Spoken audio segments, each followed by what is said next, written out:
Yoz kelib, gulli isiganda to'g'li tuxum qo'yishi kamayib qoladi ko'pincha. Mana hozir bu yerda qora shahzo zotli to'g'larimizni, qoralarimiz.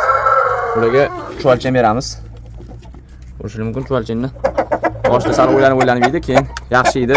Ertadan topib erinmasdan bersanglar, chuvalchang, balu yaxshi effekt beradi tuxum qo'yish uchun. Qora shahzo zotli to'g'li. Endi bu bugungi qo'ygan tuxumni hammasi emas.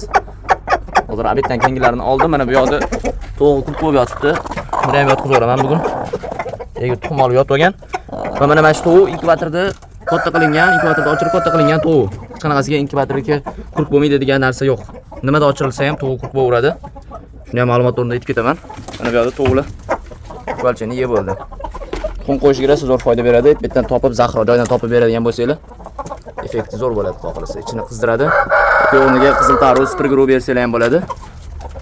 Ichini qizdirib yuborilsa, tovuqlarni yana tuxumga kirib tuxum qo'yishni boshlaydi. Video foydali bo'lgan bo'lsa, videoni parandash bozoriga jo'natib qo'yinglar. Kanalga obuna bo'lib qo'yish va videoga like bosib qo'yishingizni chiqazmaydi. Xayr, sog' bo'linglar, salomat bo'ling.